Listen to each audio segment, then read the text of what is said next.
Hello, I'm Kim Kagan, the president of the Institute for the Study of War, and I want to welcome you to this ISW webcast with Major General Mike Jones.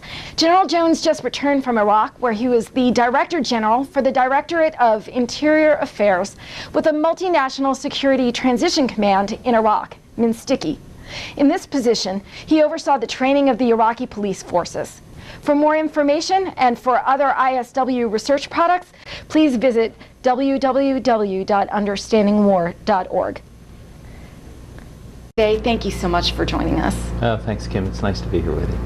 I really would like to hear from you the story of how the Iraqi police and how the Ministry of Interior have changed over the one-year period that you've served in Iraq. And to do that, I'd like to go back and ask you about the conditions that you found when you first took your role as the commanding general of CPAD.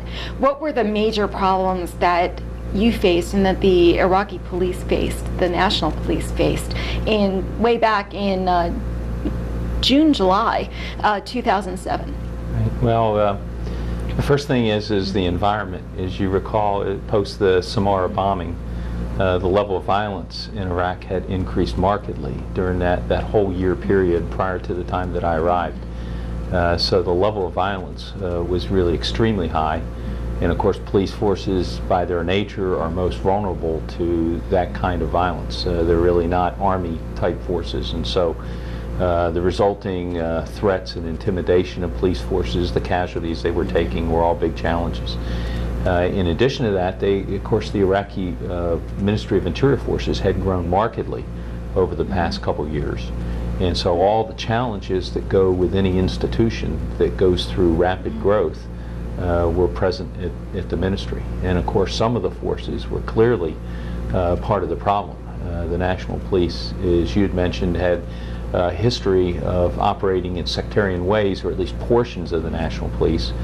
And obviously they had to be changed if they were going to contribute in a positive way to making the environment more secure. How many national police were there when you took over CPAD? About 25,000 national police. And how rapidly had they grown? What was the original number, the number the year before? Well, I think they'd probably grown about 8,000 or 9,000 in the previous year, but the biggest problem with the National Police wasn't necessarily growth.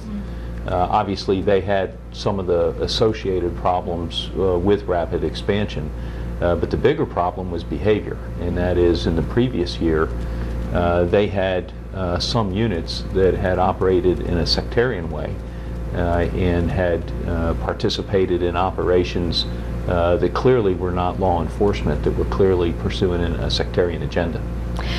When you arrived, was there a priority mission to reduce the sectarianism and the sectarian behavior of the national police forces that were engaged in it? Well, when I arrived, they had already begun doing that. The Minister Balani and the Minister of Interior had taken this issue on as a very important one.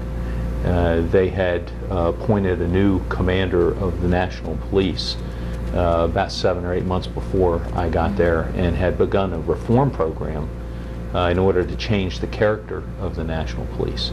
And so they had already gone through the first couple phases. The first phase of their reform program was really to change out a lot of the senior leadership in the organization, and they basically cleaned out most of the senior leaders of the National Police, put in new leaders, also some of the forces, and then they had begun the second phase, which was a training program in order to take these units, which, if you look at their history, had never really had any training, that they had been formed up without any kind of institutional training.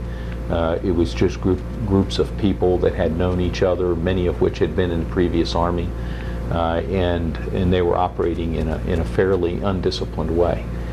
So they sent them to training, where one brigade at a time, they went through a training phase to both give them skills, also talk about the role of police in the rule of law, human rights, a whole lot of other issues, in order to try to change their behavior and then deployed them back into sector, where we saw pretty quick improvements in their performance.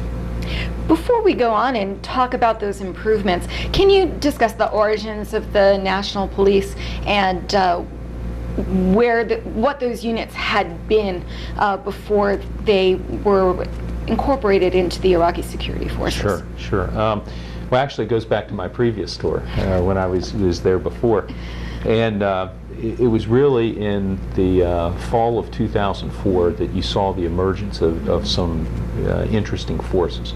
The first call I got was, hey, there are a bunch of people marching around down here at the Baghdad Police College that say they're a unit. They're in various states of attire, and some of them have weapons, most don't, etc., and we don't really know what's going on. So I went down and found them and found that they were a newly created public order battalion.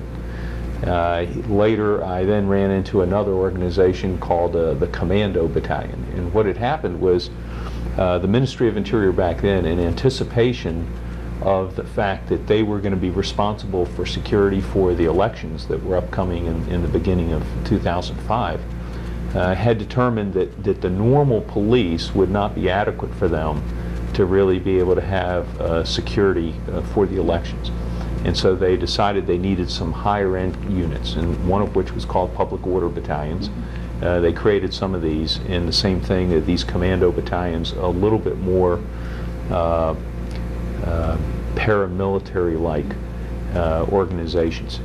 When I talked to the leaders of these units at the beginning, it was basically, well, they asked me to be a battalion commander, so I called some friends from the old Army or other associates, and they called their friends, and so here we are. And so they basically just formed up and then were assigned missions to go out and start securing sectors and do other operations.